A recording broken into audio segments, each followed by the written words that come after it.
कुंडली गोवर्ध हरी विठ्ठल. काल आपण श्रद्धा हा विषय बघत होतो. तोच आज पुढे चालवूया. त्या श्रद्धेच्या अंतर्गत कोणत्या कोणत्या गोष्टी आहेत आणि त्याचा आपला साधनेच्या दृष्टीने कसा उपयोग होतो याचा विचार करूया. काल म्हटलं होतं की वेद ही पहिली श्रद्धा आहे. आता प्रश्न एक निर्माण होतो की वेदावर श्रद्धा का ठेवायची. आता हा जो प्रश्न आहे ना, का, याचं उत्तर शेवटपर्यंत मिळणं शक्य नाही. कारण त्याचं उत्तर आपण घेता घेता आपल्याला ते कधीच कळणार नाही. आणि मग कधीच कळलं नाही तर आपलं जीवन जे आहे ते आज जसं जगतो तसंच चालू राहील. त्यामुळे वेद ही श्रद्धेय गोष्ट आहे ही स्वीकारलं पाहिजे आपण. आणि एकदा स्वीकारलं, का स्वीकारलं पाहिजे. अनेक ऋषी जुन्या खूप ऋषीमुनी आहेत ज्यांच्या नावाने वेद आहेत. त्यांना त्याचा साक्षात्कार झाला होता. आणि साक्षात्कार झाला असा की अत्यंत शांत आणि पवित्र मनाने ते जेव्हा विचार करायला बसले, दोन आवश्यक गोष्टी आहेत, शांत आणि पवित्र मन. तेव्हा विचार करायला बसले, कोहम कथमिदम जाता, मी कोण आहे आणि सर्व भोवताली दिसतंय, हे कसं काय जन्माला आलं किंवा कसं काय तयार झालं, कुठून आलं. हा जो विचार आहे तो त्यांच्या मनात आला. कोणाच्याही मनात येईल, जो विचारी माणूस आहे मनात येईल, त्यांच्या मनात आला कोहम, मी कोण आहे. आणि कथम, हे इदम जे आहे भोवताली दिसणं सगळं जग आहे, प्रचंड जग आहे, ते कुठून आलं, कसं निर्माण झालं, कुणी निर्माण केलं वगैरे हे प्रश्न निर्माण झाले. आणि ते प्रश्नाची उकल करायला ते स्वतःच्या बुद्धीने त्यांनी प्रयत्न नाही केला. प्रश्न निर्माण झाले आणि ते शांत बसून राहिले त्या पवित्र आणि शांत अंतःकरणासह. आणि मग त्यांना ऐकू आलं काहीतरी, म्हणून त्यांना श्रुती म्हणतात. हे जे प्रश्नांची उत्तरं जे आहेत, त्यांच्या मनात जी प्रश्न पडले होते, कोडी पडली होती, त्याची उत्तरं आहेत. ती उत्तरं त्यांना ऐकू आली शब्दाचा दुसरा अर्थ स्फुरले असा होतो. आणि स्फुरण जे आहे ना, हे स्फुरण असं स्पष्टीकरण नाही त्याचं करता येत. स्फुरण नुसतं स्फुरण असतं. कुठून आलं, काय आलं, का आलं, कोणी दिलं, या प्रश्नाची उत्तरं मिळणं शक्य नसतं. मिळवायचा प्रयत्न करू नये. आणि असं जर आम्ही मागे जाऊन मिळवण्याचा प्रयत्न केला उत्तरं, तर आज माझ्या जीवनात मला जे साधायचं आहे ते साधणं अशक्य होऊन जाईल. पण एक गोष्ट सारखी लक्षात ठेवायची, मी सारखे सांगत असतो की हे जे शास्त्र आहे हे वेदांत शास्त्र ज्याला म्हणतात, भक्तिशास्त्र ज्याला म्हणतात, योगशास्त्र ज्याला म्हणतात, पुष्कळ नावाने ओळखलं जातं. ती एक बसवून दिलेली घडी आहे. त्याला सिस्टीम म्हणतात. शास्त्रकारांनी बसवून दिलेली घडी. आणि त्या शास्त्रकारांनी जेव्हा घडी बसवून दिली, खूप विचाराने घडी बसवली त्यांनी. त्याच्या अगोदर त्यांचा विचार फार मोठा होता. जो विचार आम्ही आज करू शकत नाही तो विचार ते करू शकत आहेत त्या काळामध्ये. याचं कारण तो काळच तसा स्वास्थ्याचा, शांततेचा, पावित्र्याचा असा होता. आज आपल्या त्या काळाची ओळख होणं शक्य नाही, कारण आजचा काळ आणि तो काळ याचा अतिशय फरक आहे. आणि ते काय काला आहे तस्मै नाम, आपल्याला ठाऊक आहे तो फरक काय कसा आहे या विचार नाही करायचा. फरक आहे एवढी गोष्ट खरी. मग त्या अवस्थेत त्याला जी स्फुरण झाली ती स्फुरण त्यांनी नोंदवून ठेवली. नोंदवून ठेवल्यानंतर त्याला वेद हे नाव मिळालं. आणि तो आमच्या श्रद्धेचा विषय आहे. आणि असा विचार जर केला तर वेदामध्ये शेवटी उपनिषदांचा विचार आहे. प्रत्येक वेदाच्या शेवटी उपनिषद आहे. आणि उपनिषदाचं ज्ञानकांड आहे. आधी एक कर्मकांड आहे, उपासनाकांड आहे, ज्ञानकांड आहे. 3 कांडांचा वेद आहे असं म्हटलं जातं. कांड म्हणजे प्रकरण. असं त्रिकांडात्मक वेद आहे असं सांगितलं जातं. त्यातलं कर्मकांड आहे. आज ते कर्मकांड जे आहे ते बहुता ज्याला आपण ॲब्सोल्यूट म्हणतो ते कालबाह्य ज्याला म्हणतात, तसं कालबाह्य झालेलं आहे. का झालं, कसं झालं ते योग्य झालं का असा विचार करण्यात काही अर्थ नसतो. आहे ते असं स्वीकारावं आणि पुढे जावं. कारण ह्यातच आपला वेळ निघून जाईल असं आहे खरं. आता जुन्या काळी यज्ञ होते. यज्ञसंस्था जबरदस्त मोठी होती, मोठी प्रतिष्ठा होती. पण आज ती यज्ञसंस्था जवळपास अस्तित्वात नाही. आणि अस्तित्वात नसल्यामुळे मग आमचं थांबलं कसं. पुढचा प्रवास जो आमचा यज्ञसंस्था चालू असतात जो प्रवास तो आमचा थांबला का, आम्हाला त्याचा लाभ नाही मिळणार का, तसं नाही आहे. तर यज्ञ जो आहे ते नामयज्ञ नावाचा यज्ञ सांगितला ज्ञानेश्वर महाराज. आपण पुन्हा त्याचा विचार करायला गेला होते. नाम जप यज्ञ तो परम बाजू न शके स्नानाधिकर्म नामे पावन धर्म अधर्म नाम ब्रह्म वेदार्थे अशा तऱ्हेची की नारेगावची फार सुंदर वेळ आहे. आणि त्या गोळीमध्ये नाम जप तो यज्ञ तो परम, नाम जपाचा यज्ञ जो आहे तो फार श्रेष्ठ आहे. तर आपल्याला एक अल्टरनेटिव्ह दिलेलं आहे की जुने यज्ञ आहेत, जे पुरुष यज्ञ आहेत ते नाहीत, हे बरोबर आहे. पण म्हणजे आज आमचं थांबलं नाही. मग कोणता यज्ञ करा तर नामजप यज्ञ करा. आणि नामजप यज्ञ केला, नामजप यज्ञ तो परम अत्यंत श्रेष्ठ आहे. नाम हे पावत धर्म अधर्म. फार छान विचार आहे हा.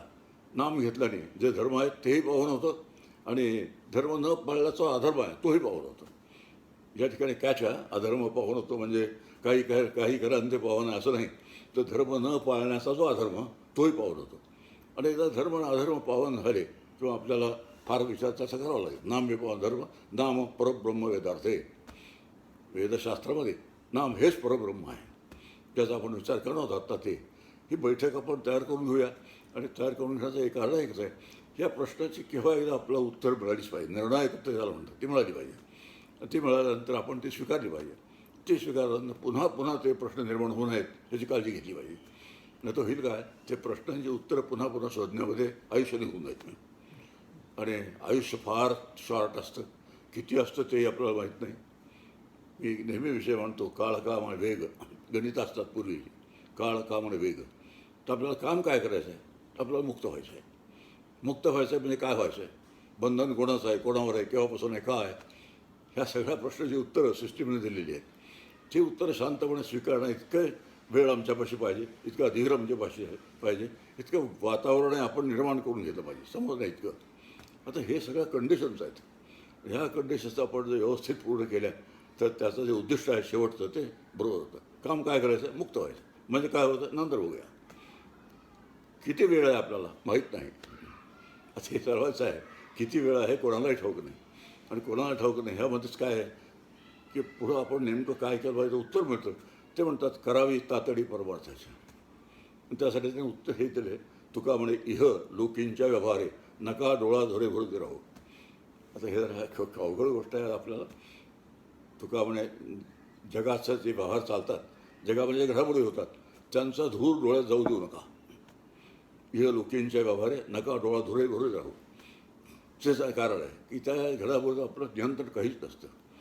आणि एक साधी गोष्ट विचार करायचा, ज्याच्यावर माझं नियंत्रण नाही, ज्याचा माझा काही संबंध नाही, किंवा ज्या प्रश्नाची उकल करण्यासाठी माझ्यावर योग्यता नाही, त्यासाठी ट्रेनिंग नाही, शिक्षण नाही, अशा प्रश्नावरती शहाण्या माणसाने विचार करू नये. असा विचार केला तर आपलं आयुष्य फार निघून जातं या गोष्टींच्या विचारामध्ये. आता उदाहरणार्थ चालू साथ सुरू आहे. आता ही साथ सुरू जी आहे त्याला मला काही कळत नाही, हे नक्की आहे. मग काय निमूटपणाने ज्यांनी त्यांना कळतं, ज्यांना त्यांना फॉलो करा आणि पुढे जा. आता हे जर समजलं तर मुद्दा एकच आहे. आता तुका बडे इह लोकींच्या व्यवहारे नका डोळा धोळे बरेच राहू. या जगामध्ये व्यवहार चालतात, अनेक व्यवहार चालतात, कित्येक व्यवहार चालतात. आपल्याला काही पसंत असतात, काही पसंत नसतात. ते कसंही जरी असलं तर ते व्यवहार असतात आणि ते असं चालू राहणार आहे. माझं त्याचं नियंत्रण नाही. हे जर मी मनापासून कोणाचं नियंत्रण ईश्वराचं आहे. मग ईश्वर कोण आहे विचार करू सावकाश त्याचा. आत्ता विचार चालला आहे नाम जप यज्ञ तो परम बाधू न शके स्नानादी कर्म. आता स्नान संध्या वैश्वर्य हे जुन्या काळी धर्मपालनाचे एक निकष होते. स्नान करायचं आणि स्नानाचे मंत्र होतं पूर्वीच्या काळी. त्या नद्यांच्या नावं असायचे स्नानाचे मंत्र. आणि स्नानाचे मंत्र म्हणता म्हणता स्नान करायचं. पूर्वीचे राजलोक आंघोळीला जायचे तर त्यांचे जे पुरोहित असायचे ते स्नानाचे मंत्र सांगायचे, राजे आंघोळ करायचे. अशा पद्धतीने राजे आंघोळ करतो पूर्वीच्या काळी. तर आता हे जे आहे बाजूनं असे की स्नानादी कर्म, स्नान हे मंत्र. आता मंत्र ते मंत्र आहेत ते आपल्याला माहीत नाहीत कोणासुद्धा. मग आमचं बिघडलं कसं? आता हे मोठा प्रश्न आहे. स्नानाचे मंत्र आहेत ते आपण लक्षावधी लोक आहोत, कोट्यावधी लोक आहोत, आम्हाला कोणालाही नामाचा मंत्र आज माहीत नाहीत. म्हणून हे बरोबर आहे का चूक आहे, असं व्हायला बरोबर आहे का? आता असंच आम्ही विचार केला, हे मंत्र आम्हाला ठाऊक नाही, ते बरोबर नाही असा विचार केला. सोल्युशन काय आपलं त्याचं? आपलं काही सोल्युशन नाही. ठीक आहे, मी माहीत करून शकेन माझ्यापुरतं, फार तर 4 संबंध येताना सांगू शकेन, पण जगाने काय करावं हे मला ठरवता येत नाही. हे आम्ही स्वीकारलं पाहिजे. हे फार मोठी गोष्ट आहे, स्वीकारलं पाहिजे. आणि ते का स्वीकारायचं? ईश्वराची. आता ईश्वराला शरणागत आहे म्हणजे काय? त्याची जी योजना आहे, जे चाललेलं आहे, शांतपणे स्वीकारणं. आपला जो रोल आहे त्यातला तेवढा रोल करायचा आणि बाकी काही बोलायचं नाही, असा विचार जर केला तर तुका म्हणे हे लोकींच्या व्यवहार इथपासून सुरू केलं आपण. आणि नामे स्नान. आता कुठं तुकाराम महाराज, आम्हाला स्नान असं करता येत नाही मंत्रोक्त, मग काय करायचं? नामे स्नान, नामे संध्या, नामे. आता असा विचार केला तर नामाने स्नान करा. म्हणजे असा अर्थ असं होतो की पूर्वी नाम घेताना जर आंघोळीच्या वेळेला किंवा इतर एरवी जर आम्ही जुनी नावं घेत असू, मंत्र ज्याला म्हणतात ते मंत्र म्हणत असू, आज मंत्र आम्हाला नाही माहिती, मग काय करायचं? तर त्याच्या मंत्राच्या वेळी नाम घ्यायचं. हा साधा उपाय. हे आपलं कळलं की नाम मंत्र मला घेता येत नाही, मान्य आहे, पण म्हणून मी सगळं सोडून द्यायचं असं नाही, तर जे करणं शक्य आहे ते करायचं. म्हणजे नाम जप यज्ञ तो परम इथपासून आम्ही सुरुवात केली आणि तुकाराम महाराजांनी आम्हाला छान मार्गदर्शन केले. नामे स्नान, नामे संध्या, नामे क्रियाकर्म. स्नान करा ते नामाने करा, संध्या करा तीही नामाने करा. आता ऋग्वेदी संध्या, यजुर्वेदी संध्या अशी पूर्वीच्या काळी सांगितली. तीन वर्णाच्या लोकांना संध्या सांगितली होती. आता वर्णांना आउट कालबाह्य झाला आहे. मग सगळ्यांनी संध्या करावी. मग सगळ्यांनी संध्या करायची कशी करायची मग? तर ते हाच उपाय झाला. नामे स्नान, नामे संध्या. नाम घ्या, संध्या करा. नाम घ्या आणि नामे क्रिया करू. आता उत्तर क्रियेसारखी क्रिया आहे समजा. सर्वात अवघड क्रिया सांगितली, उत्तर क्रियासारखी क्रिया आहे, ती सुद्धा नामाने पूर्ण होते. आता नवीन काळी आपण बघतो की उत्तर क्रिया करण्यासाठी माणसं हजारांनी पैसे खर्च करतात. आता मी काय बंडखोर वगैरे काही नाही आणि तसं करू नका अशा पद्धतीने मी त्यांच्या विरोधातच नाही. पण तुकाराम महाराज काय सांगतात की एवढं तुम्ही करा. नामे स्नान, नामे संध्या, नामे क्रिया कर्म. आता उत्तर क्रिया आहे, मग उत्तर क्रिया जर त्यात म्हणत असेल तर नामाने पूर्ण करा. हा जो अल्टरनेटिव्ह दिला आहे आपल्याला, हा जो उपाय सांगितला आहे, तो उपाय जर आम्ही स्वीकारला तर आपल्याला ह्या सगळ्या गोष्टी तशा न करता अशा करता येतील. तशा म्हणजे कशा वेदात सांगितल्या तशा. मग कशा आता कशा तुकाराम महाराज सांगतात तशा. अशा पद्धतीने रिप्लेसमेंट बरोबर कर दिलो आपण तर आपलं नुकसान काय होणार नाही आणि आपलं त्यातून जे मिळवायचं ते सगळं मिळवता येईल. मग असा विचार करत गेल्यानंतर आपल्याला हळूहळू एक गोष्ट कळते की श्रद्धा जी आहे ती पहिली वेदांची भरते. आता वेदातलं उपनिषद आहेत. सध्याचा दुसरा विषय उपनिषद आहे. ज्ञानकांडाच्या दृष्टीने उपनिषद दुसरा विषय आहे. उपनिषदामध्ये जगासंबंधीची मीमांसा आहे. जगात जीव, ईश्वर, ब्रह्म, ही सृष्टी जी दिसते ती ह्या संबंधी मीमांसा उपनिषदात आहे. आणि ह्या सगळ्या प्रश्नाची आम्हाला उत्तर मिळाली तर त्यामध्ये नेमका मी कुठेसा आहे हा विचार करता येतो. ब्रह्म आहे, ईश्वर आहे, जीव आहे, जगत आहे.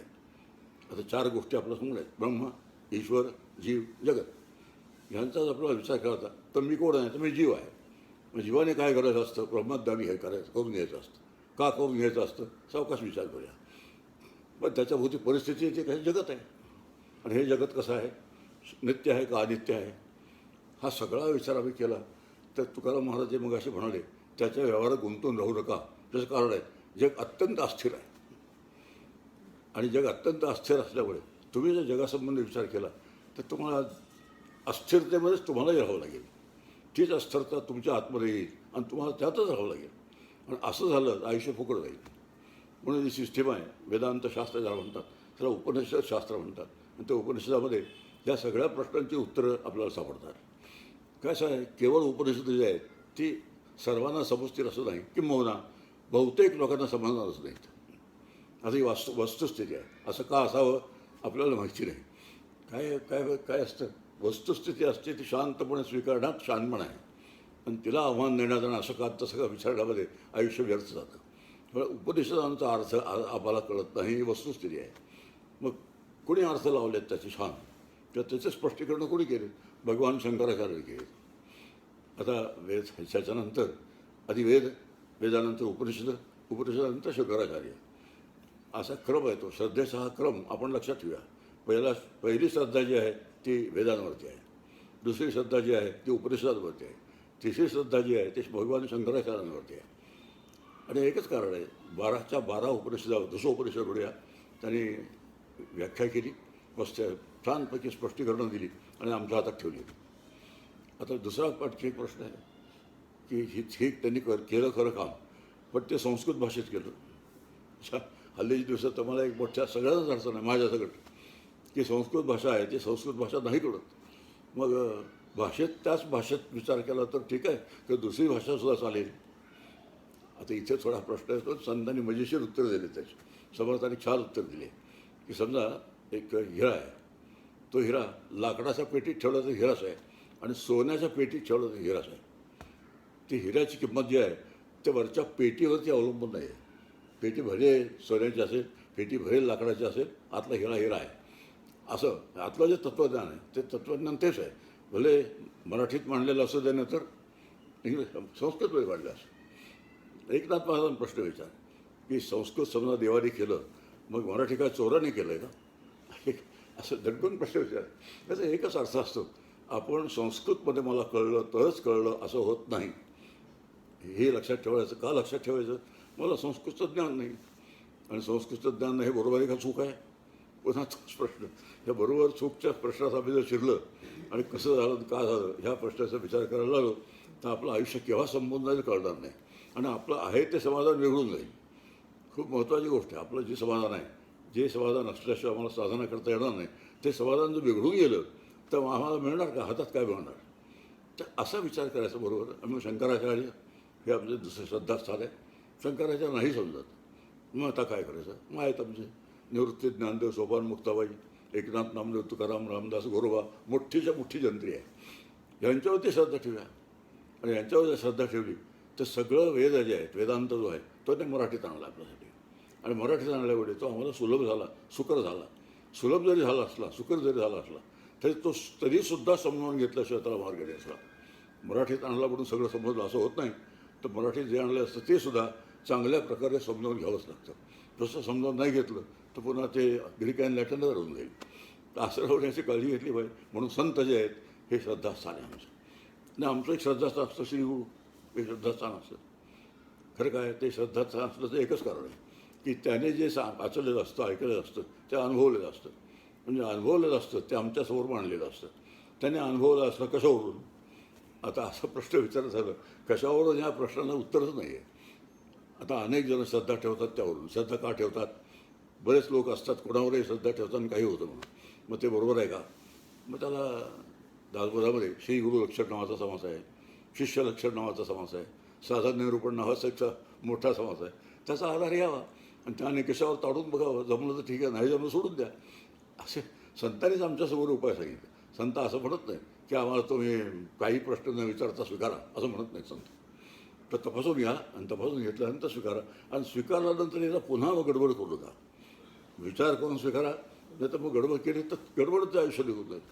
म्हणून शेवटचं श्रद्धास्थान जे आहे ते श्रीगुरू आहे. आणि त्याच्या पुढचं श्रद्धास्थान आहे श्रीगुरूचे साधना सांगतात ती.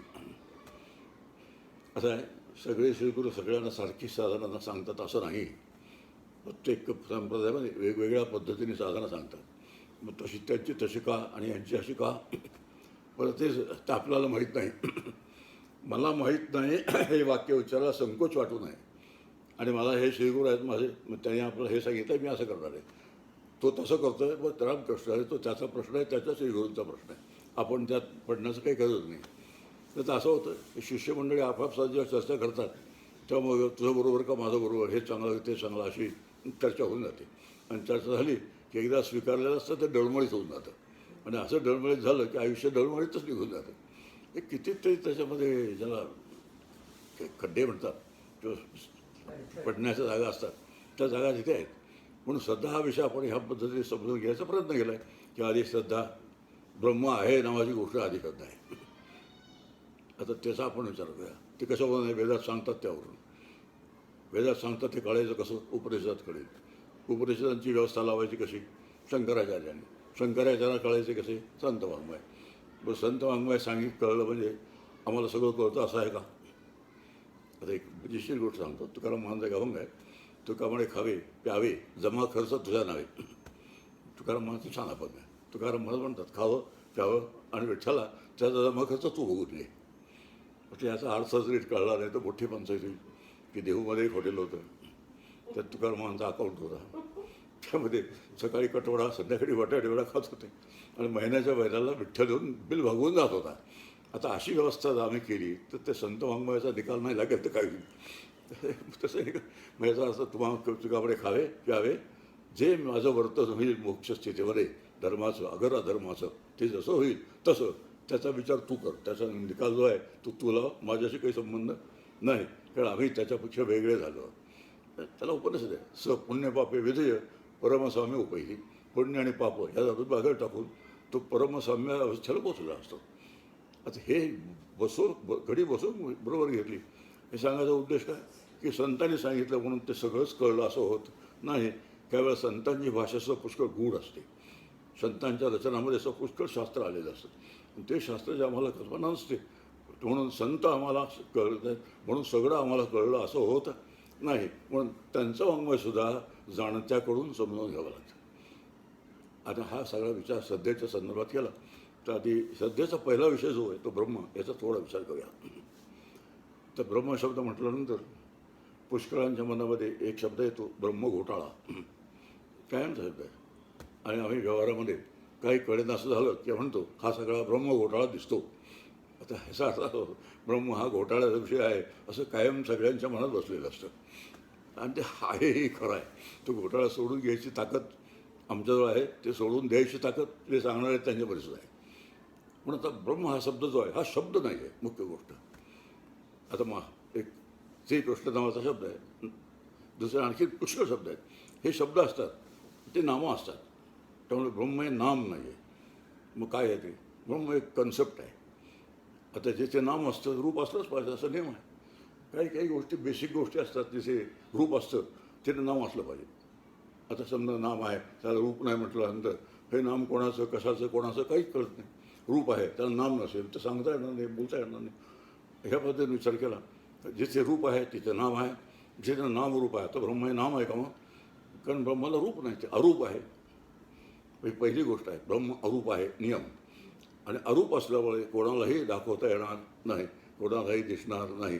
दाखवता आलं नाही, दिसलं तरी नाही, त्याला स्पर्शही करता आला नाही, तरी तेच आहे आणि तेच फक्त आहे.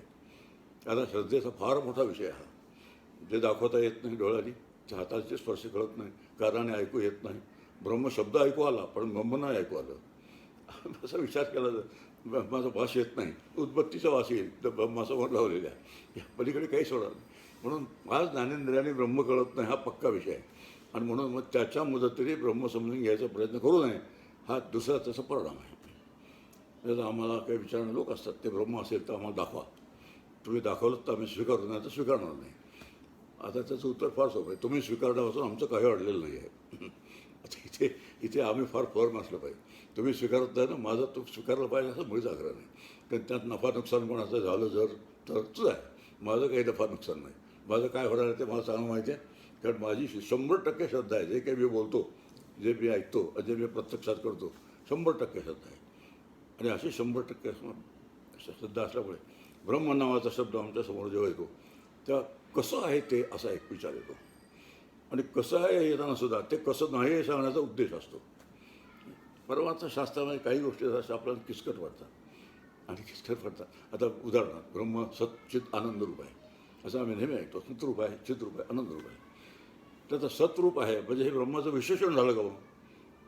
आता मी हा शर्ट घातला आहे, तो निळा आहे, ते निळा शर्ट आहे, त्या शर्टाचं विशेषण झालं. मग ब्रह्माला तसं सत हे त्याचं विशेषण आहे का? तर विशेषण नाही आहे. कारण विशेषच नाही झाला तर विशेषण कसं असेल? जे निर्विशेष असल्यामुळे त्याला विशेषण नाही आहे. मग सत म्हणजे कसं काय सांगितलं? मग असं आहे, जे असत नाही ते सांगण्यासाठी सत शब्द वापरला एवढंच. ब्रह्म असत नाही हे तुम्हाला कळावं म्हणून सत शब्द सांगितला. असत नाही म्हणजे काय? असत शब्दाचा अर्थ काय? असत शब्दाचा अर्थ नसणं असा आहे. साध्या गोष्टीचा ब्रह्मशब्दाचा नसणं असा अर्थ आहे. तर ब्रह्म नाही असं कधीही नाही. ब्रह्म नाही असं म्हणणार असं ब्रह्मरूपच आहे. असे विचार केला तर सत म्हणजे काय? ब्रह्मसत म्हणजे काय? ते त्रिकाला बाधित आहे त्याला सत्य म्हणतात. जे कालही आहे, आजही आहे, पुढेही आहे. याला 3 काळांच्या अतीत. त्वम कालत्रयातीत, त्वम अवस्थात्रयातीत आपण गणपतीला म्हणतो. आमचं काय झालं आहे, असे गणपतीला सांगताना आमच्या लक्षात राहत नाही. त्या गणपतीला मी सांगण्यापासून गणपतीचं काही अडलेलं नाही आहे. त्वम देहत्रयातीत, त्वम अवस्थात्रयातीत, त्वम कालत्रयातीत असं मी एकदा गणपतीला 1000 आवर्तनं केली. आवर्तनाची शेवटी गणपती उचलून आला माझ्या अंगावर आणि मला म्हणाला, मी कसा आहे ते मला सांगू नकोस. अच्छा, त्वम देहत्रयातीत, त्वम अवस्थात्रया, त्वम कालत्रयातीत. तू काय आहे तू सांग. म्हटलंच तरी आहे, नाही म्हटलंच तरी आहे, मला कशाला सांगतोस? तुझं बघ काय ते. हा विचार आहे तो उपासनेमध्ये फारसा विचार घेतला जात नाही. जेव्हा मी म्हणतो त्वम कालत्रयातीत तेव्हा मला लक्षात घ्यायचं असतं की अहम कालत्रयातीत. हे हळूहळू लक्षात घ्यायचं असतं. मग पुढे प्रश्न येतात, मी त्रिकाला बाधित आहे असं जर म्हटलं तर मग मी पूर्वी नक्की नव्हतो, आज नक्की आहे आणि पुढे नक्की असणार नाही, हे वास्तव आहे. मग असं कसं? मग त्याचं उत्तर फार सोपं आहे. मी शरीर असं जोपर्यंत मी समजतो तोपर्यंत मी 3 काळाचा अबाधित आहे हे कळणारच नाही. आता वेदांत शास्त्र ज्याला म्हणतात ते असं सुरू होऊन जातं. आणि असं सुरू झालं तर आपल्याला जबाबदारी असते मोठी. अत्यंत शास्त्रशुद्ध पद्धतीने हे सगळं समजून घ्यावं आणि एकदा आतमध्ये ते रुजवावं आणि रुजवल्यानंतर वापरावं. ते फार मोठी अडचण आहे ह्या क्षेत्रामध्ये. जे कळलेलं असतं चांगलं ते अनुभवाच्या भानगडीत पडायचं नसतं, असं एक ठरलेलं आहे सगळं. जोपर्यंत तुम्ही अनुभवत नाही तोपर्यंत त्याला वजन येत नाही ना. आता त्याला वजन येण्यासाठी नाही अनुभवायचा, एक मोठी गोष्ट. हे शेवटी व्यवहारात कुठल्या गोष्टी आहेत. एखाद्या गोष्ट समजा एक फार मोठा विद्वान आहे, त्याच्या क्षेत्रात जे ते सांगतो त्याला वजन असतं. आणि तेच वाक्य समजा दुसऱ्याने उचलूचा घेतो, त्याला वजन नसतं. असं वजन नसतं का? त्याच्या मागे अनुभव नसतो, नुसतं वाक्य असतं. आता वजन ही गोष्ट अशी सब्जेक्टिव्ह आहे का ऑब्जेक्टिव्ह आहे, असं तो विचार ते पुढे जाईल पुष्कळ. तेव्हा मुद्दा एक चालला आपला की असं जे ब्रह्म आहे ते ब्रह्म सतरूप आहे, म्हणजे असत नाही म्हणून सत आहे. आणि असं जे आहे ब्रह्म ते नुसतं सांगून भागत नाही, तर ते मी आहे असं अनुभवायचं आहे. सगळ्या परमार्थ शास्त्राचं उद्दिष्ट आहे. ब्रह्म जर सद्रूप चिद्रूप आनंदरूप आहे तर मी सुद्धा तसाच आहे. आणि मी तसा असल्यामुळे देह जाण्याची भीती मला वाटणार नाही. काही कॅच आहेत परमार्थामध्ये असे, आणि कॅच जर लक्षात राहिले नाही ते सगळं कशासाठी चाललं आहे याचंच भान राहत नाही. चाललं आहे सगळं, पाठपाठांतर झालेलं आहे, ऐकणं सांगणं झालेलं आहे, लेखणं चालू आहे, सगळं चालू आहे, पुस्तकं चालू आहेत. पण ते मी अनुभवलं आहे का हा जो विचार आहे, हा विचार सहसा आपल्या मनात राहत नाही. आणि तो विचार जर मनात राहिला नाही तर या सगळ्या पसाऱ्यामध्ये काही अर्थ नसतो. हा विचार ऐकायला बरोबर नाही वाटत, पण एक वास्तव आहे. ते ब्रह्म जर सद्रूप आहे तर तिन्ही काळात अबाधित आहे. ते अबाधित असेल तर मी देहरूपाने जो आहे तिन्ही काळात अबाधित तर हे नक्की आहे. मग ते ब्रह्म मी असा अनुभव जर आला तरच फक्त शरीर जाण्याची भीती वाटणार नाही. आणि नाही जर सगळ्यांना प्रत्येकाला महाभय म्हणतात त्याला. कसं त्याला म्हणतात मृत्यूचं भय, महाभय. आता असं जे भय आहे ते भय मला जर वाटत असेल, तुम्ही वाटेल तेवढा परमार्थ केला असेल, परमार्थाच्या नावाने काय काय केलं असेल, तरी मला त्याचा उपयोग झालेला नाही. हे आतल्या आत असेसमेंट त्याला म्हणतात. आपण असेसमेंट करणं अत्यंत आवश्यक गोष्ट आहे, आपले असेसमेंट करणं. आणि ह्या पद्धतीने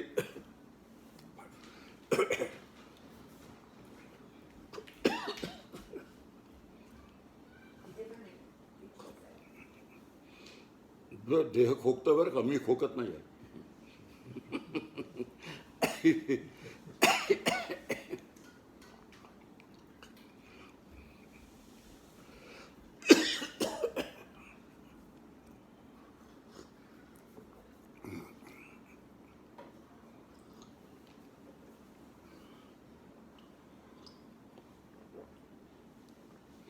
आणि मी खोकतो म्हणून लगेच मला करोना झाल्याचं हे करू नका, डायग्नोसिस करू नका.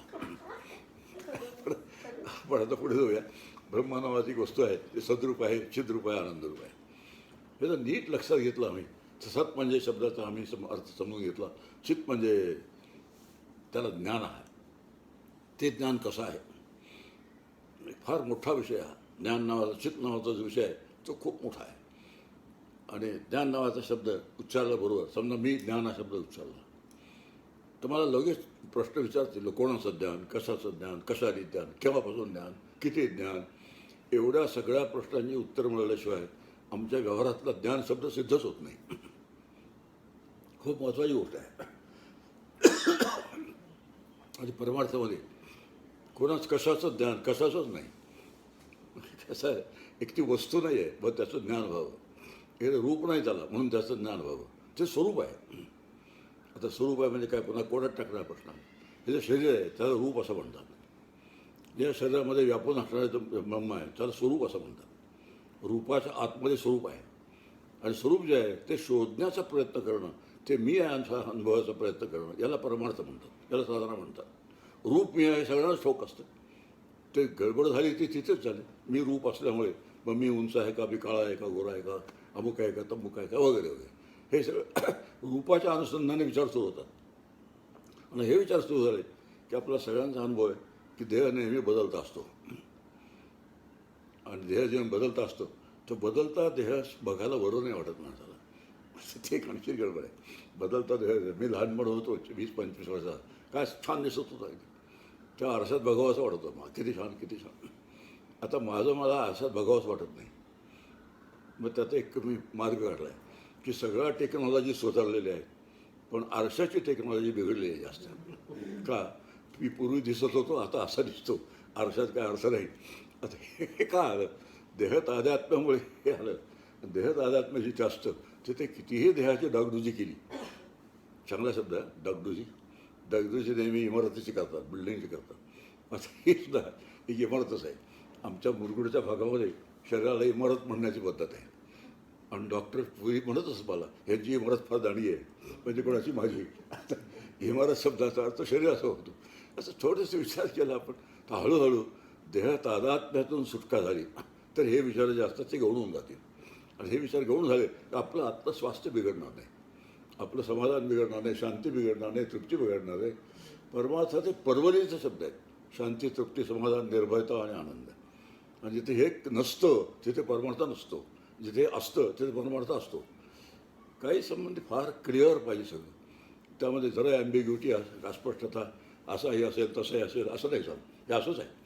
आणि असा बरोबर विचार जर केला तर चित शब्दाचा अर्थ ज्ञान असा होतो. आणि या ज्ञानाला असं हे का कशाचं ज्ञान, कशाचंही नाही. का कशाचं नाही बरं? काहीच नाही. आता काहीच नाही म्हणजे काय शून्य आहे का? मग शून्य आहे असंही नाही. तर ते ब्रह्मनाव असंच येतं, जे सतरूप चिद्रूप आनंदरूप आहे ते मी आहे. आणि ते मी असल्यामुळे शून्य पण नाही आहे. असा विचार करत गेल्यानंतर ज्ञान शब्दाचा अर्थ कशाचं ज्ञान? ब्रह्माचं ज्ञान. साधी उत्तर आली. केव्हापासून ज्ञान? अनादी काळापासून. अनादी काळ म्हणजे काय? अनादी. अनादी म्हणजे काय? अनादी. अशा पद्धतीने मागे मागे अनादी शब्द आपण जर शोधत गेलो उत्तर कधीच मिळणार नाही. ज्याचं उत्तर कधीच मिळणार नाही ते आम्ही डोक्यात जर विरघळत राहिलं तर आयुष्यभर त्यातच निघून जाईल. पण श्रद्धा नावाचा शब्द आहे तो असा अनेक पद्धतीनं का तो अनादी आहे, सद्रूप आहे, चिद्रूप आहे. आणि चिद्रूप शब्दाचा अर्थ ज्ञानरूप असा होतो. आणि ज्ञान जे आहे ते निर्विशेष ज्ञान म्हणतात. कशाचं ज्ञान? कोणाचं ज्ञान? कोणाला झालं? कोणालाही ज्ञान झालं नाही. याचं कारण आहे मला ब्रह्मज्ञान होणं शक्य नाही. आता मग कशाला करायचा अभ्यास? असा विचारचा केला. जो मी समजतो जीव नावाचा जो मी आहे, आपण येईल त्या सिस्टीममध्ये सगळं येईल. जीव नावाचा जो मी आहे त्या जीवाला सांगायचं असतं तू ब्रह्मरूप आहेस.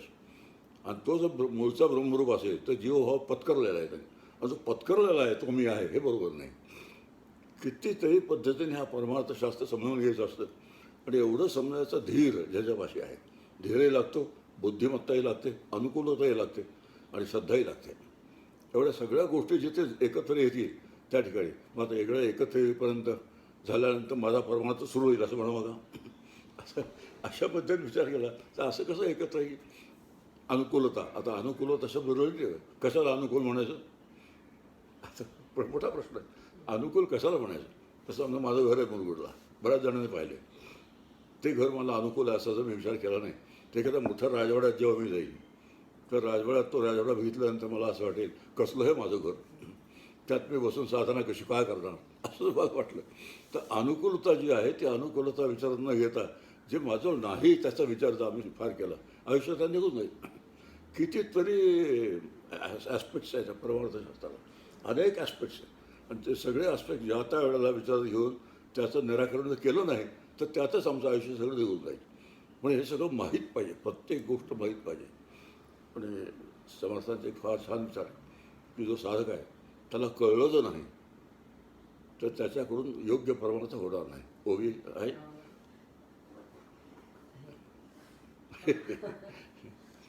रामकृष्ण आहे. ओवी हां हां न जाणता कोटीवरी साधने केली बरोबरी ते तो मोक्षाचा अधिकारी होणार नाही. आता असा निर्णय देऊन टाकला समजतात. याचा अर्थ असा होतो की हे सगळं शास्त्र जाणून घ्यायची 100% जबाबदारी आमच्यावर आहे. आणि ते जाणून द्यायची जबाबदारी जे सांगणार असतात त्यांच्यावर आहे. अर्थात ते त्यांच्यासमोर बसले तर समजावून केव्हा सांगणार, सापडले केव्हा तर. आता हे हल्लीच्या काळामध्ये त्यांना समजावून सांगायचं ते सापडणं मोठं मुश्किल आहे. त्या गुरुनी त्यांची वाट बघत बसणं एवढं शिल्लक राहतं हातामध्ये, नाही तर त्यांच्या मागे पडायला पाहिजे. रामकृष्ण आणि चौकी सोडून द्या. आता बुद्ध असं झालं आपलं की ब्रह्म जे आहे ते सद्रूप चिद्रूप आहे, म्हणजे ज्ञानरूप आहे. आणि ज्ञानरूप असल्यामुळे अनक्वालिफाईड ज्ञान असं म्हणायचं त्याला. कशाचं कोणाचं केव्हा केव्हापासून काही नाही, ज्ञान आहे. आणि असा विचार केला बरोबर तर ते ज्ञान जे काय मला ज्ञान झालं हा शब्दप्रयोग चुकीचा आहे. मला ज्ञान झालं असं जो म्हणतो त्याला ते झालेलं नाही. उपनिषद सांगतो जो मी मुक्त असं म्हणतो तो स्वतः मुक्त नाही. हे म्हणजे कोड्यातली बोलणे असतात टाकण्याची. आणि कोड्यातली जी बोलणे आहेत ती टाकण्याची ते कोडं सुटण्याची व्यवस्था त्या शास्त्रातच आहे. पण तोपर्यंत धीर धरला पाहिजे, तोपर्यंत त्याचा परसूट झाला म्हणतात तो सोडता कामा नये. आणि असा जर सोडला नाही तर शास्त्र पुरेपूर आपल्याला कळतं. आणि पुरेपूर शास्त्र करणं हा हेतूच नाही आहे शास्त्र करण्याचा. त्याचा मला उपयोग व्हायला पाहिजे. तो उपयोग झाला की त्या शास्त्राचं काम संपून जातं. पण श्रद्धा एक साधनच आहे. शास्त्र हे एक साधनच आहे आणि दोन्ही काम झाल्यानंतर दोन्ही सुटून जावी हे महत्त्वाची गोष्ट आहे. सुटून जावी म्हणजे ती सुटून जात नाही, सोडावी लागतात. नाही तर एकदा मी पंडित म्हणून मला आता मान्यता मिळाली, काय वेदांत छान सांगता तो, त्यांच्या जिभेवर सरस्वती नाचते असं काहीतरी ऐकलं म्हणजे वा वा वाटतं तुमचा. मी आपली वाट बघतो मग जिभेवर सरस्वती कुठेशी आहे असं काहीतरी घोटाळे होतात सगळे. आणि असे घोटाळे जर झाले आणि जे करून घेतले तर मग फजित त्याला पारवार नाही. मग अशी फजिती करून घेऊ नये असं जर हवं असेल तर पूर्ण मला माहीत पाहिजे हे सगळं काय आहे. आणि त्याचा सगळा आवाका जो आहे तो सगळा आवाका मला जर कळलेला असेल आणि तो वेळच्या वेळेला मला वापरता आला तर त्यातून सुटका होते. असं नाही झालं तर रामकृष्ण हरी म्हणून चित शब्दाचा अर्थ ज्ञान असा होतो. आणि आता ज्ञान हा शब्दाचा अर्थ निर्विशेष ज्ञान, निर्विषय ज्ञान. पुन्हा आपल्याला कसं ज्ञानाला विषय लागतो, ज्ञाता लागतो, ज्ञेय लागतं. ज्ञाता म्हणजे मी, म्हणजे जीव. जीवाला ज्ञान होतं, आत्म्याला ज्ञान होत नाही. आता हा एक पुन्हा विषय आहे. हळूहळू ह्या परमात्माचा स्कोप एवढा मोठा आहे की जीव जो आहे त्याला ज्ञान होतं, आत्म्याला ज्ञान होत नाही, कारण तो ज्ञानरूप आहे. आणि म्हणून आत्म्याला ज्ञान होण्याची शक्यताच नाही. जीवाला ज्ञान होतं, मग जीवाला ज्ञान होतं म्हणजे होतं ते काय, तो ब्रह्म आत्मरूप होऊन जातो. मग आत्मरूप झाल्यावर तो शिल्लक राहत नाही जीव म्हणून. जीव म्हणून शिल्लक राहायला न राहिल्यामुळे मी म्हणणारं कोणी शिल्लक राहत नाही. आता असे जे काही परंपरे एक एक गोष्ट आपल्याला कळत जातात ते कळत जाईपर्यंत श्रवणकडे यथार्थ श्रवण करणं. आणि श्रवण शब्दाचा अर्थ आहे वाचनही श्रवणातच आहे, ऐकणं श्रवणातच आहे, चिंतनही श्रवणातच आहे. अशा पद्धतीने विचार केला, खूप विचार करावा लागतो. म्हणून चित्त शब्दाचा ज्ञान असा होतो. आणि ज्ञान म्हणजे या प्रश्नाचे एकही उत्तर मिळणार नाहीत, कशाचं, कोणाला, किती, केव्हापासून, हे एकही प्रश्नाचं उत्तर न मिळता जे असतं ते ज्ञान आहे. आणि असं ज्ञान आहे सद्रूप आहे, चिद्रूप आहे, आनंदरूप आहे. आणि आनंदरूप शब्दाचा अर्थ आहे निरपेक्ष सुख आहे. इथे आपली सर्वांची सुखं कोणावर तरी कशावर तरी अवलंबून असतात. जीवनातल्या काही काही गोष्टी आपण लक्षात घेतलं पाहिजे. माझं सुख कोणावर तरी अवलंबून आहे म्हणजे व्यक्तीवर अवलंबून आहे आणि कशावर तरी अवलंबून आहे, वस्तूवर अवलंबून आहे. जे सुख व्यक्ती आणि वस्तू दोन्हीवर अवलंबून नाही त्याला आनंद असं म्हणतात. अशी व्याख्या आम्ही करून घेतली तर माझं सुख मला तपासून बघता येईल. एखाद्या व्यक्तीपासून मला सुख मिळावं असं जेव्हा मला वाटतं ते मिळू नये असं नाही आहे. व्यक्तीपासून सुख मिळू नये असं नाही, पण त्यात एक फार मोठा नियम आहे, आत्मनस्तु कामाय. कितीतरी पद्धतीने परवाच आपल्या या प्रश्नाचे उत्तर देतो. आत्मनस्तु कामाय सर्वं प्रेम होती. मला एखादी वस्तू व्यक्ती प्रिय का वाटते तर मला प्रेम करतो माझ्यावर, माझ्या सुखासाठी ते मला हवंसं वाटतं. त्या दिवशी माझ्या सुखाला धक्का लागेल त्या दिवशी नकोच होईल नाही. आता रामकृष्ण हरी या सिद्धांताचा प्रापंचिकांच्या समोर विचार करण्याचं काही कारणच नाही आहे. असं कारण आहे की कित्येक प्रापंचिकांना जो मला अनुभव नाही तो आलेला असणार आणि जो आला आहे तो मला अनुभव तो त्याला आलेला नसणार. अशा पद्धतीने विचार केला तर हा सिद्धांत जे बेसिक गोष्टी आहेत परमार्थातल्या. आणि मग ह्याने असं कसं केलं वगैरे वगैरे हे जी गोष्टी व्यक्तीवर आम्ही अवलंबून राहिलो. मग ह्याने कसं असं केलं म्हणजे याला आमचं सुख बिघडलं. सुख बिघडलं का बिघडतं, व्यक्ती बिघडली म्हणून. बिघडली म्हणजे काय झालं, आमच्या मनासारखी राहिली नाही म्हणून. आता ही सगळं हळूहळू त्याची उत्तर आहेत. म्हणून व्यक्तिनिरपेक्ष सुख, वस्तुनिरपेक्ष सुख, हे दोन गोष्टी लक्षात ठेवतात. आनंद म्हणजे काय मला कळतं, नाही तर मग आनंदाच्या नावाने आनंदी आनंद असतो. व्यवहारच म्हणतो अभ्यास चालला आहे, कसं काय चाललं आहे हो, अभ्यासाच्या नावाने आनंदी आनंद आहे म्हणजे काय, काहीच होत नाही. तसंच होतं इकडे, आनंद म्हणजे आनंदी आनंद आहे त्याच्या नावाने. असं जेव्हा होतं तेव्हा नुसतं मग काय शब्द वाचले, अर्थ वाचले, वाचन वाचन वाचन, ऐकणं सांगणं हे गोष्टी येतात त्याच्यामध्ये. आणि फारसं पडत नाही लक्षात ठेवायचं. मग मुद्दा चालला आपला आनंद म्हणजे व्यक्ती वस्तू निरपेक्ष सुख आहे. आता इथे मी माझ्या मुलीकडे आलो आहे. आता मुलीचं घर फार छान आहे, मोठ्याच्या मोठं घर आहे. बघितल्यानं मला बरं वाटलं. आता मी जेव्हा मुलगुडा जातो तर माझं घर पुन्हा छोटं आहे. आता वस्तू हे बघितल्यानंतर समाज, तिथे गेल्यानंतर माझं समाधान बिघडलं. याचा अर्थ असा होतो मी माझ्या सुखासाठी वस्तूवर म्हणजे घरावर अवलंबून राहिलो. मग दुसऱ्या भाषेत पण ठेवल्यानंतर ते ईश्वराचा संबंध आहे. हळूहळू सिस्टीममध्ये जेवढे घटक आहेत तेवढ्या सगळ्या घटकांचा विचार करणं हे परमार्थाचं काम आहे. ईश्वर हा परमार्थातले घटक आहे ज्याचा आपण नंतर विचार करू. आज विचार चालला आपला ब्रह्माचा. आणि ब्रह्मशब्द सद्रूप चिद्रूप आनंदरूप आहे असं जे आहे ते. पण एक विचार आहे ब्रह्म अजर आहे, ते जन्माला आलेलं नाही. अजर आहे, ते म्हातार होत नाही. आणि अमर आहे, ते मरत नाही आणि ते मी आहे असं म्हटल्यानंतर माझी जन्मतारीख किती लक्षात ठेवावी व्यवहारात प्रश्न येतात. आता काय झालं, माझा जन्म एवढा मोठा मी तरीसुद्धा कित्येक लोकांना माझी जन्मतारीखसुद्धा माहीत नाही. साधा फोन येत नाही, तार येत नाही, अभिनंदन करत नाहीत. इतके मी कोणासाठी काय काय केलं आहे तरीसुद्धा सिंपल वाढदिवस माझ्या लक्षात राहत नाही. जगात काय चाललं आहे, हरिओम काय झालं, समाधानाचं काय झालं, समाधान मारलं. आम्ही विचार करूया. विचार केल्यानंतर आपल्या सगळ्या गोष्टी कळतात. आणि ते ॲप्लिकेशन जे आहे ते ॲप्लिकेशन बरोबर ज्या त्या वेळेला केलं पाहिजे. एकदा वेळ निसटून गेली की पुन्हा ॲप्लिकेशनला ती वेळ परत येईल असे खाते देता येत नाही. वेळ निसटून जाते. ती वेळ आल्यानंतर ते सुचलं पाहिजे, त्याचं ॲप्लिकेशन केलं पाहिजे. याला साधना म्हणतात. असं आहे, साधना म्हणजे एक जागी बसून 5-10 मिनटं बसणं आणि साधनाचं जे काय सांगितलं ते करणं, ही साधना आहेच, ही वेगळाच गोष्ट आहे. त्या साधनेची चेष्टा नाही करायची. पण साधना तेवढाच थांबवत नाही एवढं लक्षात घ्यावं. तो साधनेचा एक घटक आहे. आणि साधनेचे एक दुसरे घटक आहे, चालती बोलती साधना. जेव्हा जेव्हा जो प्रसंग येईल तेव्हा तेव्हा त्यात जे लिहिलेलं आहे ते मनातल्या मनात सुचलं पाहिजे. ते अप्लाय करून आपलं समाधान बिघडू द्यायचं नाही. ही जी साधना आहे ती साधना खरी साधना आहे. असं कित्येक लोकांना कल्पनाच नसते. साधनाचं एक स्टँडर्डायझेशन करून टाकलं असतं. 10 मिनटं मी सकाळी नाम घेतो, 10 मिनटं संध्याकाळी. आता 10 मिनटं लक्ष कुठे असतं जास्त, लक्ष असतं घड्याळाकडे. आता घड्याळाकडे लक्ष असावं का नाम घेतो तिकडे लक्ष असावं, असे प्रश्न विचार. या प्रश्नांचा आम्ही विचार केला तर आपलं काय होतं आहे साधनाच्या नावाने. आता काय होतं, 9 वाजता मी साधनात बसतो असं जे म्हणतात. त्या 9 वाजल्याशिवाय रामाची आठवण होत नाही खरं. मग असं होतं, हे बरोबर आहे का? बरोबर नाही. पण स्वतःला वळण लावण्यासाठी, शिस्ता लावण्यासाठी 9ला रामाचं नाम घ्यायला बसणं आवश्यक आहे. पण 9 वाजले नसताना सुद्धा नाम घेता आलं तर जमलं जिंकलं. नाही तर 9 वाजले म्हणून मी नाम घेणार आहे यांत्रिक झालं. तेही आवश्यक आहे. एकही गोष्ट त्याचं अकारण नाही आहे. प्रत्येक गोष्टीला उपयोग आहे त्याला. पण उपयोग संपला की पुढं काय मग उपयोग संपतो का आपण संपवायचा असतो. आता 9 वाजता तो नाम ह्याला अवलंबून आहे. त्याला जर हे कळलं की 9 वाजले नाही तरी नाम चालू आहे, 9 वाजल्यानंतरही नाम चालू आहे, तर 9चं महत्त्व कमी होऊन जाईल.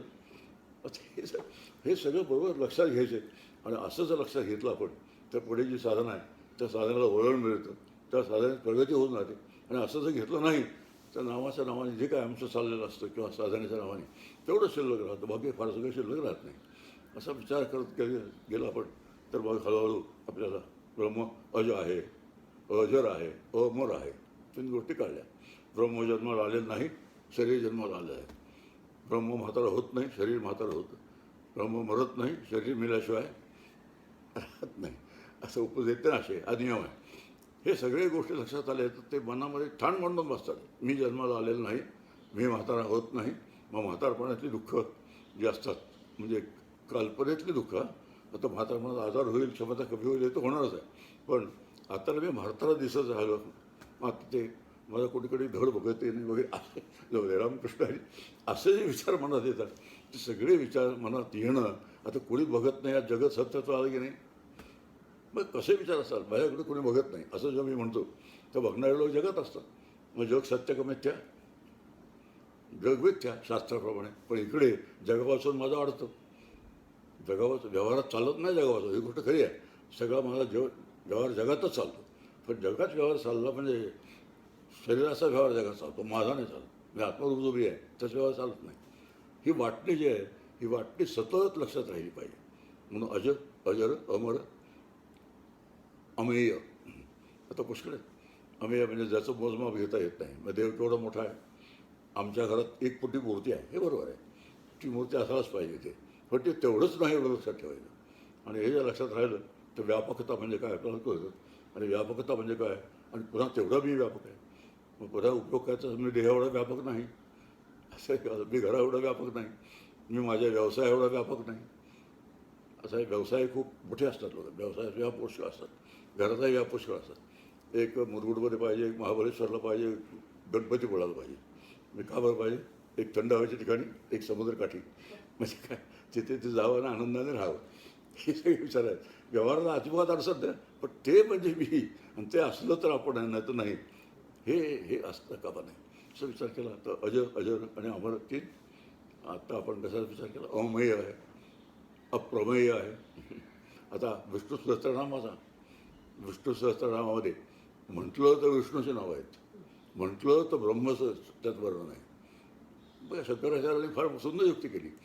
सांगताना काय हे विष्णूचं नाव आहे, ते विष्णूचं नाम तुम्ही घ्या आणि विष्णूचं नाम घेता घेता तो अप्रेमय आहे समजावून घ्या, की कोणत्याही प्रमाणात विषय होत नाही हे समजावून घ्या. समजावून घेतलं की विष्णू सहस्त्रनामाचं काम संपलं. अशा पद्धतीने हे जर लक्षात घेतलं नाही तर विष्णू सहस्त्रनाम म्हणणं, ते पाठ करणं हे यांत्रिक होऊन जातं. परमार्थाला दोन शाप आहेत, एक यांत्रिकता, एक सकामता. यांत्रिकता म्हणजे ठरलेली गोष्ट ठरल्या पद्धतीने करत राहायचं. काय होतं आहे, कसं होतं, नाही होत काय, काहीच विचार करायचा आहे.